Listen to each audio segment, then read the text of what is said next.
parler beaucoup, manger l'argent, voyager beaucoup seulement, mais travailler beaucoup, créer des choses, emploi des jeunes, non, non, non. Les dirigeants africains, les dirigeants sont comme ça. Les grandes gueules. Bonjour à tous, bonjour à toutes. Bienvenue à cette émission, une émission spéciale. Tout en étant la dernière de la semaine, c'est bien elle qui va vous accompagner sur les célébrations du 2 octobre 1958. Nous sommes en 2020, 62 ans que la Guinée a dit non à la colonisation. 62 ans que cette phrase historique a été prononcée par Ahmed Sékou Touré, ce camarade, ce tonitruant, j'ai envie de dire, ce leader charismatique. Sékou Touré disait « Nous préférons la liberté à la pauvreté, à l'opulence dans la pauvreté, à l'opulence dans l'esclavage. » Bienvenue à cette émission et je dis en même temps bonne fête à chacun de vous, bonne fête à chacune de vous, l'équipe au grand complet. Antoine Alphonse Marat, bonjour. Bonjour Tamba et bonjour Maréchal Tamba Itno Bozizé ou je sais pas Mobutu. Bonjour Maréchal. Non, je te dis repos, c'est bon. Mes respects. Voilà, vas-y. Bonjour Diadia. Je mettais voilà. 4 étoiles. Mais comment ça va? Ça va. D'accord. Bonne fête à toi. Mais merci beaucoup. Il s'agit d'un accoutrement d'un tailleur qui nous l'a offert justement et qui a voulu qu'on le porte le jour de la célébration du 2 octobre. Il fait très chaud dedans, mais on n'a pas le choix. On va quand même lui faire ça. Bonjour Diba. Bonjour Tamba et bonjour à tous. Ça fait plaisir de te retrouver. Oui, tout à fait. 62 ans. 62 ans. 62 ans. Ça fait quoi? 62 ans, je pense que c'est beaucoup de messages. C'est symbolique. Et 62 ans, je crois normalement, c'est au-delà même de la maturité en termes d'indépendance. 62 ans, c'est l'occasion de faire le bilan. 62 ans, c'est l'occasion aussi de faire une introspection. Qu'est-ce qui a marché, ce qui n'a pas marché. Et est-ce que cette fête-là, qui pour moi a une double signification, d'abord c'est la date qui rappelle l'indépendance de la Guinée, mais c'est la même date aussi qui rappelle les conditions dans lesquelles la Guinée quand même est arrivée à donner un exemple à l'Afrique noire. Parce que si vous regardez la Guinée, je pense que De Gaulle, qui était quand même un homme charismatique, voire un Sékou Touré, parce que le 25 août 58, lorsqu'il est venu à Conakry pour faire la promotion de ce projet de la 5e République, notamment ce projet franco-africain qui allait déboucher vers... disons le oui, la communauté française africaine. À l'époque, Sékou Touré avait 35 ans, donc c'était un jeune. Et De Gaulle, qui quand même était un peu, je ne dirais pas frappé par l'âge, qui quand même a connu des péripéties dans sa vie. Il y a eu du parcours, il y a eu de vrais combats. De vrais combats qui jouissaient d'une domination charismatique dans l'espace non seulement européen, mais aussi en Afrique. Je pense, face à un tel homme, dire non, c'était quand même... Beaucoup ont dit c'était osé, mais c'était quand même une question quand même de vision, parce qu'à un moment donné, les Guinéens avaient compris qu'il fallait aller vers l'indépendance. Maintenant, on aura le temps de débattre de tout ça ici, les conditions historiques et les conséquences pour la Guinée, parce qu'il y a eu quand même une scission entre la France et la Guinée avec le nom de Sékou Touré. Sur 10 années, systématiquement, il y a eu une rupture diplomatique entre les pays. Il a fallu 20 ans après, avec l'arrivée de Valéry Giscard d'Estaing en Guinée, en 1978, pour que la Guinée... Un retour historique de la France, parce que on sait que Sékou Touré a bien démarché pour avoir ses présidents français, mais avec De Gaulle, mon cher Diba, rien n'a marché. Tout à fait. Et d'ailleurs, il y a eu des historiens qui confient comme quoi, lorsque Sékou Touré a dit nous ne renoncerons jamais à notre droit légitime à l'indépendance, donc nous préférons la pauvreté dans la liberté dans la pauvreté, à la richesse dans l'esclavage. Donc, lorsqu'il a dit cette phrase, ça a beaucoup ressenti. De Gaulle s'est senti frustré, choqué et humilié en même temps. Donc, il fallait se laver de cet affront. Lui-même, il a dit que on a parlé d'indépendance, elle est à la disposition de la Guinée. Elle pourra la prendre en disant non et dans les conditions qu'elle veut. C'était tout dire. C'était tout dit, mais les conséquences... Dibas, le général de Gaulle aura confié à quelqu'un comme ça, ce qui l'aura dérangé, ce n'est pas seulement les mots, mais le ton péremptoire, le ton perché de Ahmed Sékou Touré. Et d'ailleurs, c'est un jeune de 35 ans qui le dit, avec, disons, son boubou blanc, avec sa toque... avec son boubou blanc, avec sa toque à la Ben Youssouf, qui était inclinée toujours sur le côté gauche. Donc ce qu'il le dit, c'était dans la salle, aujourd'hui, qui est devenue la haute autorité de la communication. À l'époque, c'était le siège de l'Assemblée territoriale. puisque c'était Saifoula qui était à un moment donné proche de lui. Donc lorsqu'il le dit, De Gaulle s'est senti touché. Maintenant, il a même témoigné pour dire les conséquences, eh bien, la Guinée va en tirer. C'est ce qui a fait qu'il y a eu beaucoup d'implications, le départ massif des Français, ils sont allés avec tout, les plans, et les bâtisses qui étaient là, il a fallu passer par la diplomatie pour récupérer certaines bâtisses publiques. Maintenant, je crois aujourd'hui, avec le temps, 62 ans après, c'est une fête qui a été complètement dévoyée, qui a été vidée de son sens. Parce que 10 années, on se souvient encore en Guinée, lorsqu'on parlait du 10 octobre, la ville quand même prenait l'allure d'une fête nationale, avec les décorations et tout. Mais aujourd'hui, malheureusement, les Guinéens sont en train d'aller vers une rupture fréquente dans leur histoire. On n'arrive pas à maintenir cet héritage que Sékou Touré et ses compagnons de lutte, les Bari Yawad et tous les autres, nous ont légué. Malheureusement, il faudrait que le chef de l'État, qui avait quand même commencé avec la fête tournante d'indépendance, avec ses chantiers dans certaines régions, il fallait garder le cap. Mais malheureusement, aujourd'hui, on est plus enclin à aller vers la politique qu'à mettre en évidence cette fête qui nous unit, cette fête qui est une occasion quand même de regarder dans la même direction. Mettre à profit cette fête qui nous unit, cette fête qui tait les divergences parce que c'est notre histoire commune. Et c'est bien de le dire, quand il atterrit en Guinée pour la dernière fois, le général français, président aussi, général Charles de Gaulle, n'imagine que trop mal l'issue des événements. Devant lui, Ahmed Sékou Touré, déterminé, vêtu de son blanc légendaire et juché derrière son pupitre, lâche alors la phrase qui, tout en entrant dans l'histoire, va sceller le sort de la jeune nouvelle nation. On le dit très bien, nous préférons la liberté dans la pauvreté à l'opulence dans l'esclavage. La Guinée entre ainsi dans l'histoire politique africaine, particulièrement pour l'Afrique francophone, et se met à l'avant-garde des luttes d'indépendance dans cet espace africain et en Afrique tout court. La Guinée libre célèbre donc aujourd'hui 62 ans de république libre et indépendante. On se pose les questions. Dans quelles conditions l'indépendance est-elle survenue? Quel bilan peut-on en dresser 62 ans après? Quels sont les espoirs, mais aussi les menaces pour la réalisation d'une nation libre? Vous l'aurez compris, c'est une émission entièrement consacrée à la fête d'indépendance, à la fête nationale. Pour y répondre, quelqu'un de qualité, ce sera bien le professeur Bonafa Dieng. Il est historien, il sera au bout du fil avec nous dans un instant. Et à sa suite, Fasseli Demara, vous l'aurez compris, vous l'avez suivi sur vos petits écrans depuis plusieurs années. Il est journaliste, mais aussi, tenez-vous bien, il est écrivain. Il reviendra sur sa lecture de ce que nous avons fait de cet héritage de l'indépendance. Bienvenue à nouveau à Jacques Léo Aleno. Bonjour Jacques.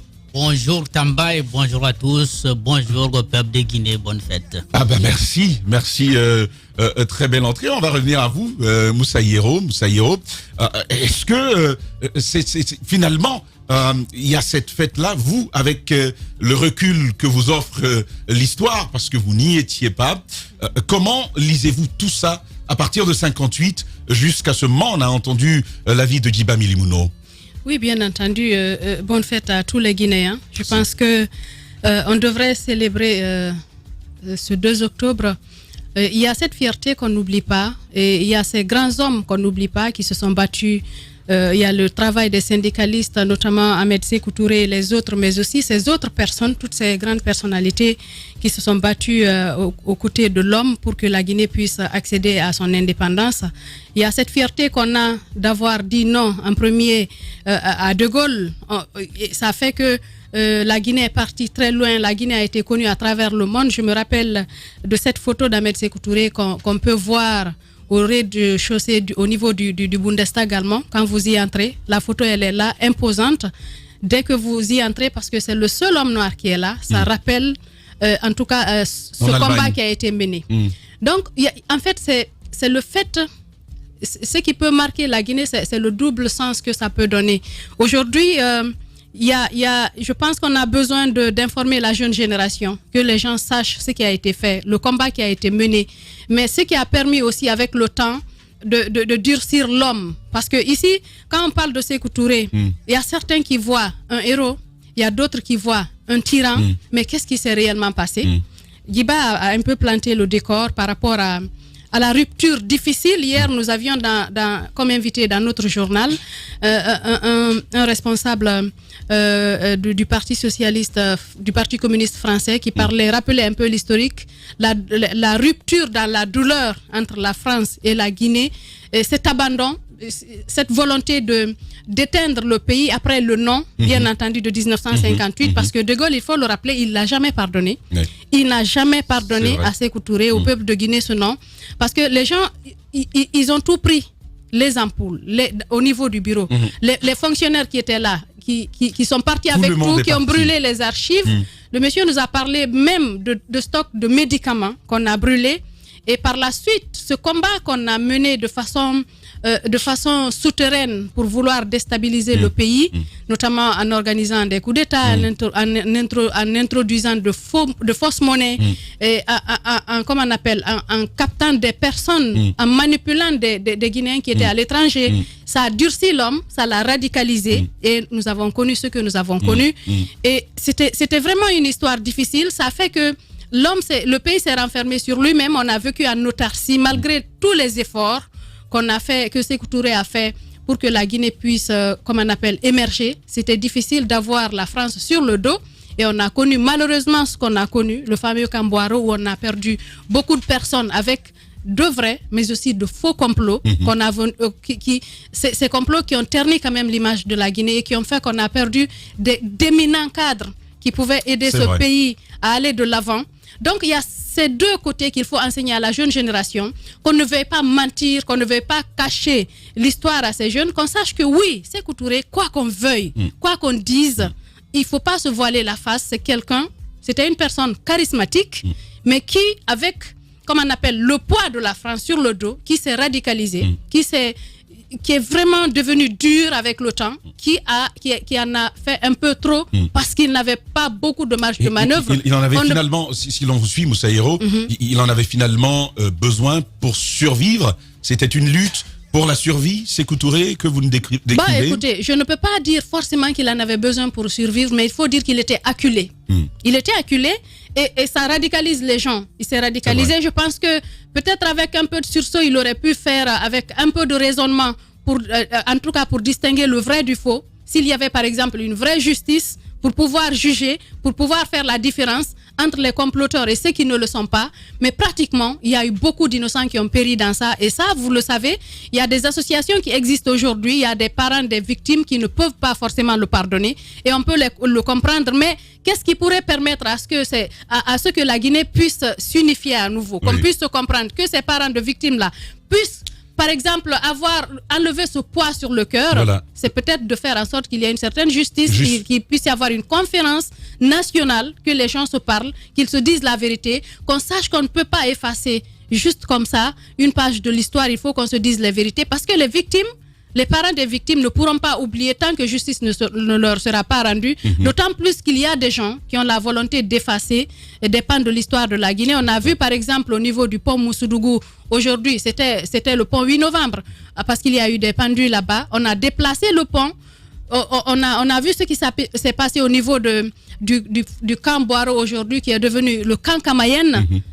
Alors que ça pouvait être un lieu touristique comme on le fait, par exemple, dans d'autres pays où vous savez qu'il y avait des fours crématoires en Allemagne et tout. Aujourd'hui, il y a des touristes qui payent de l'argent, qui y vont. Ça devient une source de revenus pour ce pays. On pouvait conserver les cellules qui ont été démolies. Est-ce que c'est dû à une volonté d'effacer un pan de l'histoire de la Guinée? On ne peut pas l'effacer parce qu'il y a des archives qui existent. Mais quoi qu'on dise, les Guinéens devraient se regarder en face, se dire la vérité, se dire que oui, cet homme, il a fait cela, mais quand même, c'est une personnalité qui a été reconnue à l'échelle internationale, qui a marqué la Guinée, même s'il y a eu des bavures par la suite, même s'il y a eu de nombreuses personnes qui ont perdu la vie sous son règne. Djiba Milimouno nous le disait tout à l'heure, mon cher Jacques, difficile rupture diplomatique. Moussa Hiro revient sur la nécessaire restauration de cette histoire pour la transmettre aux générations, mais également en souvenir. Jacques, avec vous, plusieurs acteurs, en parlant d'indépendance, Sékou Touré revient permanemment. Il n'était pas le seul. Il y avait bien d'autres qui ont participé à ce combat. Il y avait... voilà. Oui. Allez-y. Il y avait bien d'autres. parce que un seul homme ne pouvait pas mener ce combat. Il y avait autour de lui, je crois, il a parlé de Saïfoula, il faut parler aussi de Barry Diawadou. Il y a eu d'autres acteurs, des femmes notamment, qui étaient au devant de la lutte, au cœur de ce combat. Adjamafori, je crois, Bangoura, on nous enseigne en tout cas le courage qui les animait, ces femmes intellectuelles de cette époque qui voulaient, n'est-ce pas, tout de suite revenir, ou disons obtenir un pays, obtenir un État. Je pense que tout ceci, ils ont fait un choix qu'il faut reconnaître. Parce que celui qui dit que on a agi tôt, c'est comme si on était en train de se dire la colonisation, il y a les hommes littéraires qui ont joué avec des mots. La colonisation est un bien nécessaire, un mal nécessaire. Il y a d'autres qui ont dit c'est un mal tout court. Je pense que c'était un mal parce que vous n'existez pas lorsque vous êtes colonisé.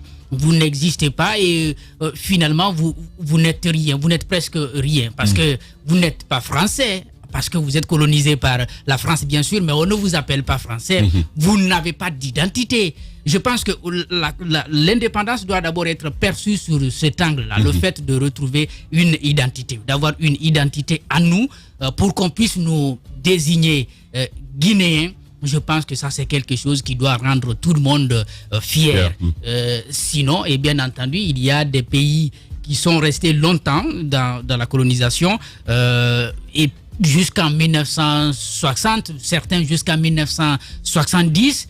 Et lorsqu'ils voyaient dans leur état de coloniser d'autres pays à côté qui avaient déjà leur indépendance, qui avaient leur président noir, qui avaient leur gouvernement, qui pour certains avaient leur monnaie et qui essayaient, même avec ces difficultés comme ce fut le cas de la Guinée, de bâtir un pays, un État, je pense que ça les a poussés davantage, ça les a galvanisés. C'est le cas par exemple des colonies lusophones d'alors, la Guinée-Bissau et le Cap-Vert, qui ont bénéficié du soutien, n'est-ce pas, de la Guinée. Ce propos, Jacques, je l'entends bien, oui. Mais peut-on toujours rester fier de cette identité quand elle est sérieusement entamée par des cas de violation des droits humains, des cas de déni de justice, par un refus de développement, j'emploierais même le terme du PNUD, par un développement. Aujourd'hui, peut-on toujours être fier de la Guinée? Ça, c'est le premier propos. J'ai dit qu'il faut être fier. Il faut être fier d'être Guinéen. Il faut être fier de cette identité que nous avons. Oui, on est déçus. Moi, je le dis toujours, à chaque 2 octobre, je suis fier, mais je suis déçu. Mais pas déçu de ceux qui ont osé dire non. Je ne suis pas déçu de ceux qui ont bataillé pour obtenir cette indépendance. Je suis déçu de ceux qui ont hérité de cette indépendance, qui n'ont pas su sérieusement transformer notre pays, qui n'ont pas pu nous amener ailleurs. Parce que nous n'avons pas été le seul continent colonisé. Il y a aussi l'Asie qui a été colonisée. Il y a la Chine qui a été colonisée, qui a connu une colonisation qu'on appelle dans l'histoire la plus grave. Parce que toutes les puissances étaient là. Mais aujourd'hui, cette Chine-là essaye de prendre la tête du peloton et essaye de continuer. C'est le cas aussi pour le Brésil. Il y a beaucoup de pays comme ça aujourd'hui qui ont été dans l'OTAN des colonies, mais qui ont pris conscience et qui ont travaillé. Je pense que le problème de l'Afrique, le problème de la Guinée particulièrement, c'est ce qu'on a fait de cette indépendance. Vous avez vu, il y a non seulement le défi du développement, on a dit nous sommes autonomes, mais après on dit bon, nous restons dépendants de ces institutions internationales, nous restons dépendants de ces anciennes puissances. C'est à ces puissances qu'on donne des contrats. Donc il y a le néocolonialisme auquel on a fait appel. Bon, avec Lansana Conté, on dit c'est un militaire, il n'était pas assez ouvert sur ces questions-là. Alpha Condé, un grand intellectuel, et qui a osé dire à un moment donné, on va couper le cordon ombilical. Oui, mais il l'a dit à la fin. Le cordon n'est pas coupé. Il l'a dit à la fin. À la fin, mais ce n'est même pas coupé. Voilà. Ce n'est pas coupé, il n'a même pas l'intention de couper.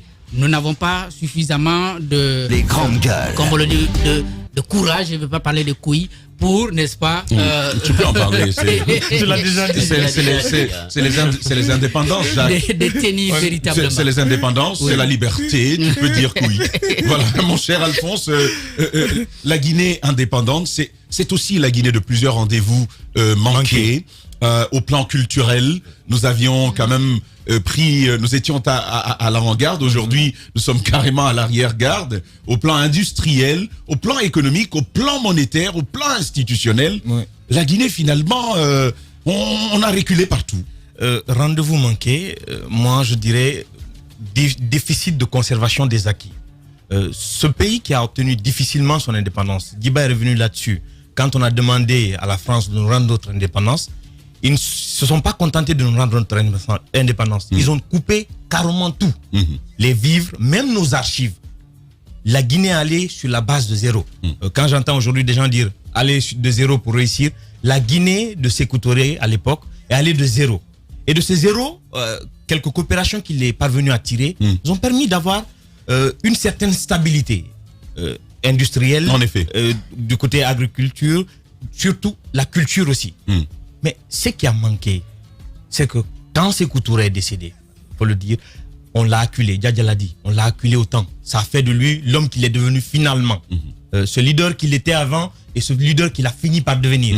Après son décès, on a jugé nécessaire de mettre de côté les acquis de cette lutte qui a conduit à l'indépendance et on a balayé du revers de la main tout ce qui a été acquis pendant la période Sékou Touré. On est passé à la privatisation des industries, mais on a privatisé ces industries en les donnant à des personnes qui n'avaient aucune notion de la gestion d'un business. On ne privatise pas avec un copain.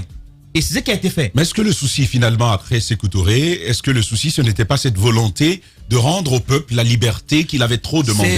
Est-ce que finalement on n'a pas rendu trop libre? C'est bien ça. On a voulu donner cette liberté, mais on n'a pas su encadrer la liberté qu'on voulait donner. La liberté économique dont on parlait, le libéralisme. Ça a poussé à privatiser, ça a poussé à créer des initiatives, mais des initiatives ont été données à des personnes qui n'étaient pas prêtes à les porter.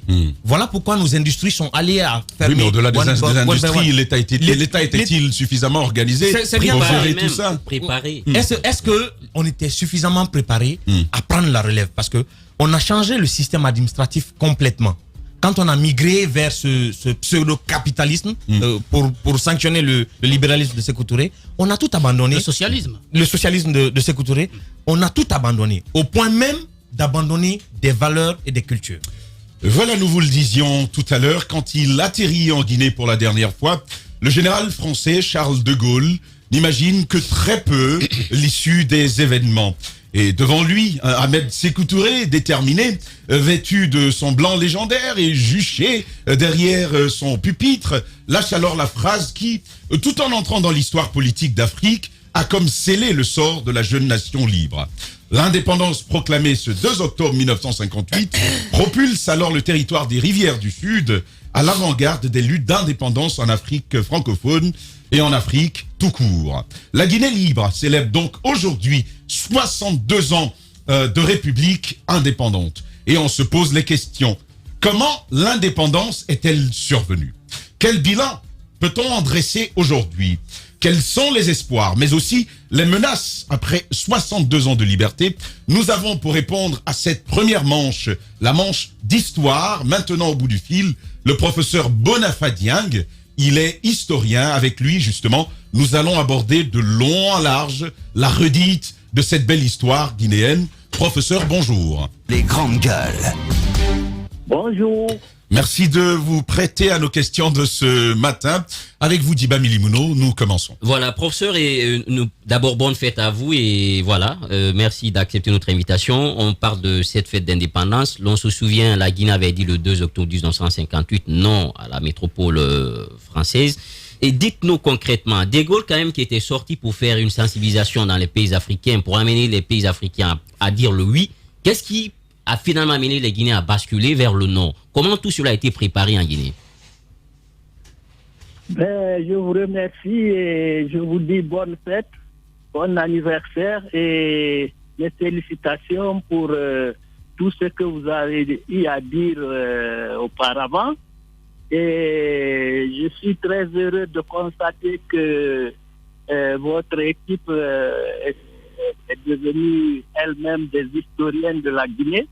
Et donc, en tant que professeur d'université de la Guinée, je m'en réjouis et j'ai compris qu'il y a quand même un grand travail et que des jeunes Guinéens de votre trempe connaissent les tenants et aboutissants de l'histoire de notre pays. Et donc, oui, merci, allez-y. Voilà, et je vais pour ma part aussi ajouter à la célébration de ce 62e anniversaire pour vous dire qu'à l'époque, le 2 octobre 1958, moi qui vous parle, j'avais 10 ans. Et voilà, et je vais vous rafraîchir un peu le cœur en vous disant que quand je passais mon examen de certificat d'études primaires élémentaires à l'époque, en 1959, alors la dictée que nous avons eue à cet examen du primaire s'intitulait nous avons adopté un drapeau, c'était donc tout juste à l'époque de l'indépendance. Et vous m'excuserez, mais j'ai toute émotion à réciter pour le public qui écoute cette dictée. Allez-y, professeur. Notre drapeau. Nous avons adopté un drapeau tricolore. La première couleur est le rouge, couleur de sang, symbole du sacrifice de nos martyrs.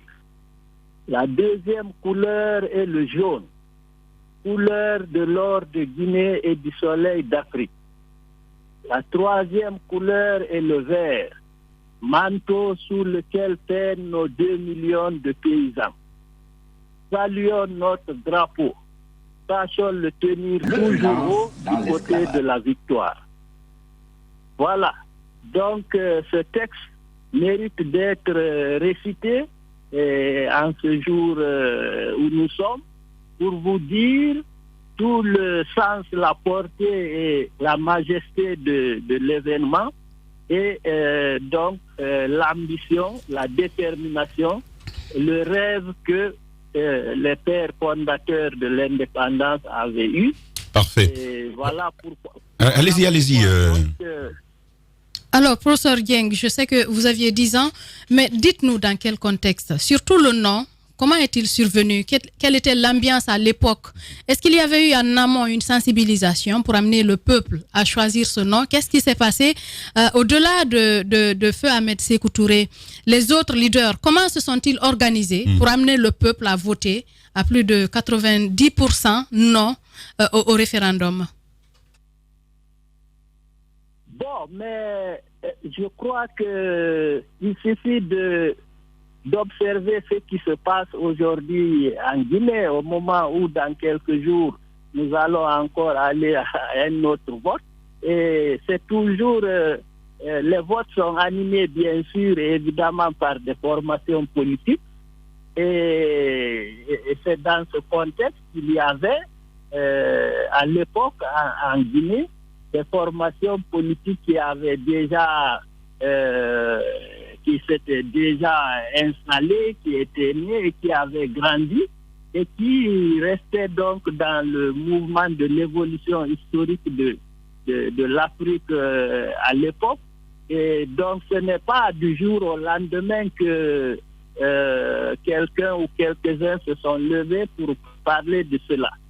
Pour ajouter à la précision, mon professeur, pour ajouter à la précision la question de Moussa Hierro, est-ce qu'on peut avoir des noms et quelles étaient leurs responsabilités? Les coordinations régionales qui existent aujourd'hui ne sont pas une création actuelle, elles ont pu exister sous une certaine forme à cette époque-là. Quelle a pu être leur responsabilité, mais aussi celle des syndicalistes qui ont quand même une portion réelle dans cette accession à l'indépendance?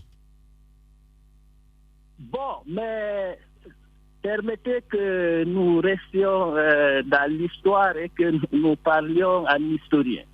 Et donc, il ne faut pas, si vous voulez, coller les phénomènes d'aujourd'hui à la réalité de l'époque.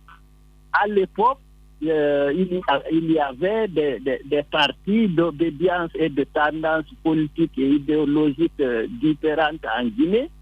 Il y a donc comme parti majeur issu d'une longue maturation de lutte de tous les pays et leaders africains de cette génération, le RDA et avec sa branche locale, le Parti démocratique de Guinée, qui justement était déjà né depuis mai 1947 et qui depuis lors s'était franchement battu en première ligne de toutes les sections du RDA dans toutes les colonies de l'époque pour parler d'amélioration, comme on le dirait aujourd'hui, de conditions de vie des populations qui à l'époque étaient appelées des indigènes, qui subissaient les lourds travaux du travail forcé, de l'indigénat, et qui donc étaient ce qu'on appelle vraiment en termes de colonisés,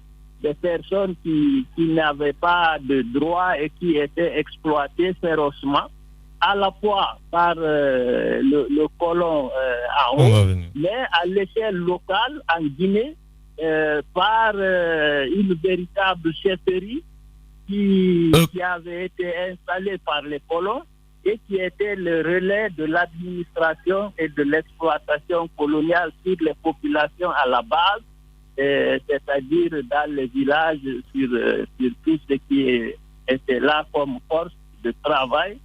Ok, professeur, dites-nous, cette jeune Guinée a dit non à la France. La France a brutalement rompu la relation en emportant même les archives.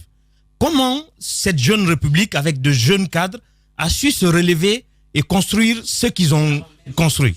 Je préfère quand même parce que cette émission il faut le rappeler à un but pédagogique. Donc ce serait important avec vous, professeur, que nous revenions sur les acteurs précisément et quel a pu être leur rôle, parce que beaucoup de Guinéens nous écoutent pour comprendre ce qu'a été cette histoire de la Guinée. Eh bien, donc vous allez faire l'effort de rester dans le contexte précis des événements de l'époque et pour cela, je continue en disant qu'il y avait comme parti majeur le PDG RDA, mais il y avait aussi les formations politiques comme le Bloc africain de Guinée animé par Barry Gawadou et le Parti socialiste de Ibrahima Barry dit Barry III, qui progressivement se sont révélés être les principales forces politiques de l'époque.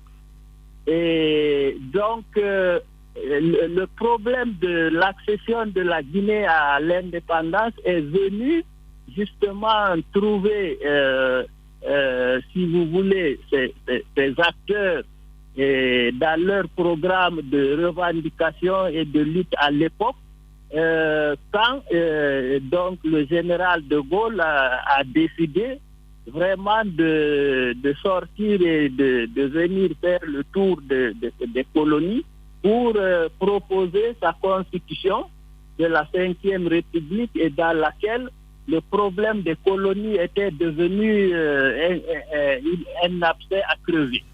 Et donc voilà comment subitement la question de l'indépendance s'est inscrite venant de Paris sur l'échiquier politique guinéen de l'époque.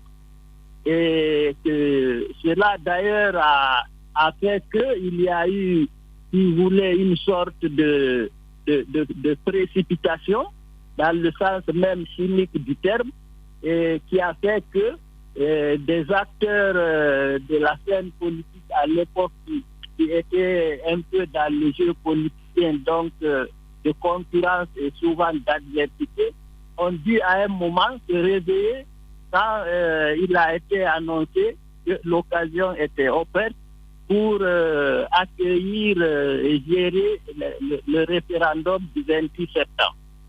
Et vous aurez compris, pour simplifier, qu'il y a eu ce qui s'est passé, que finalement, tous les partis guinéens de l'époque ont dit nous avons une chance historique de choisir l'indépendance et tous ensemble en ont décidé et ont accepté de s'unir et que le vote du 28 septembre ait été gagné en faveur du non à la proposition du général de Gaulle.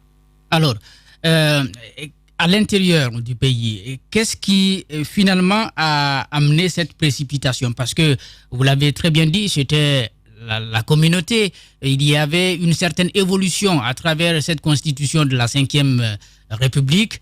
Et qu'est-ce qui va amener ces formations politiques à l'intérieur du pays d'un coup à décider comme ça d'aller vers l'indépendance? Et puis, dites-nous, est-ce qu'il n'y a pas eu d'opposition?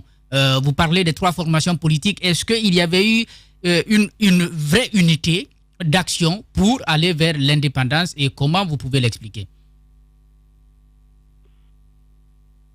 Il y a eu, si nous voulons faire rapidement un raccourci compréhensif, c'est ce que j'ai dit. Il y avait une scène politique si vous voulez, avant le référendum, où chaque parti déroulait son programme dans le contexte de l'époque, qui était d'exprimer les aspirations des populations guinéennes de l'époque pour leur amélioration dans le cadre de l'autorité coloniale de l'époque.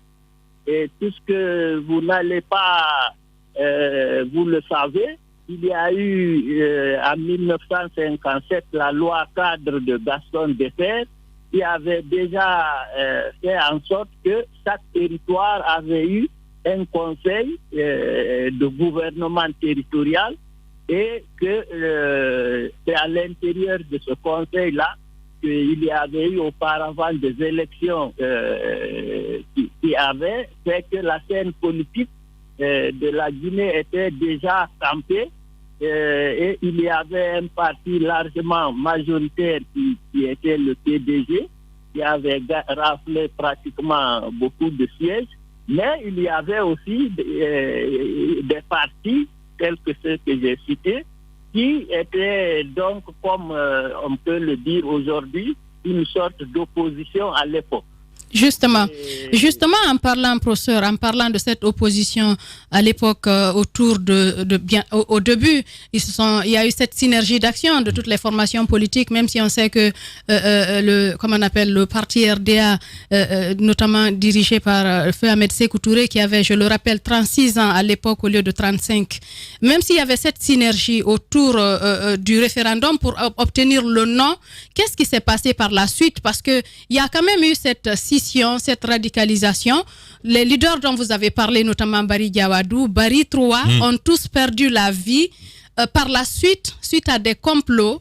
Qu'est-ce qui s'est réellement passé au fond? Parce que nous connaissons l'implication, bien entendu, de la France, mais au fond, vous avez vécu le moment. Qu'est-ce qui s'est réellement passé? Comment en est-on arrivé à vraiment faire en sorte que pratiquement beaucoup de personnes de l'intelligentsia guinéenne perdent la vie? Bien, vous m'amenez à parler d'hier sous des lunettes d'aujourd'hui. Et voilà, c'est facile de le faire quand on est journaliste, mais ce n'est pas facile de le faire quand on est historien. Parce que il ne faut pas lire aujourd'hui à la lumière d'hier et inversement. Ce qui s'est passé, c'est que pour aller vite, c'est que les formations politiques de la période du référendum et de l'indépendance avaient de toute façon su taire, comme on le dirait, leur divergence politicienne de l'époque quand il s'est agi de se prononcer sur le choix de la Guinée à l'indépendance. Et donc c'est un véritable front commun qui s'est constitué et qui a permis la victoire majoritaire du non. Mais évidemment, vous connaissez bien que dans tout front, il y a des tendances, il y a le fait de s'être mis ensemble face au projet nationaliste qui consistait à rester dans la communauté ou à s'en émanciper pour choisir une indépendance réelle, était devenu un élément qui est venu surplomber toutes les activités, activisme et options qui s'étaient déroulées auparavant. Et voilà, je crois qu'il faut rester à ce niveau. Plus tard, on ne peut pas dire que c'est ceux qui avaient voté non et ceux qui avaient voté oui qui peut expliquer tout ce qui s'est passé plus tard et qui a vu que la situation s'est envenimée pratiquement 10 ans après, et où il y a donc eu toute la série de ce que vous appelez des complots, qu'ils soient vrais ou faux, et qui a vu donc la disparition de beaucoup de leaders politiques de tous les bords, et pratiquement de tout ce qui n'était plus certainement en phase avec les réalités de l'époque post-indépendance, où il y avait désormais le pari d'exister et de survivre à un environnement qui était devenu, comme vous l'avez dit, hostile dès le départ et de plus en plus difficile au fur et à mesure que l'histoire se déroulait, et qui faisait que l'option finalement révolutionnaire et très active et militante et de tendance très socialiste n'était évidemment pas du goût de tout le monde, et c'est de cela qu'est parti beaucoup de choses que nous regrettons. Voilà, beaucoup de choses que nous regrettons. Professeur Bonata Dieng, il est historien. Il s'exprime sur le contexte de la survenue des indépendances, de l'indépendance guinéenne le 2 octobre 1958. Quel bilan va-t-on dresser finalement de ce que nous avons fait de nos indépendances? Quels sont les espoirs, mais aussi quelles sont les menaces? C'est dans la deuxième partie de cette émission. C'est seulement dans 10 minutes. Continuez chez vous à réagir au 657 39 13 13 ou sur votre plateforme habituelle Twitter, le hashtag espace GG. Votre avis, votre compréhension de toute cette histoire sera prise en compte dans la deuxième partie de cette émission. À tout à l'heure. L'idée des grandes gueules n'est pas d'être un petit village dans sa fierté face à tous les autres journalistes qui auraient renoncé. Ce que, de plus, nous ne croyons pas. Notre idée est plutôt de faire école, d'aider tout le monde et de constituer un laboratoire utile à tout le monde. Ici commence l'actualité de la Guinée. Bienvenue chez les GG.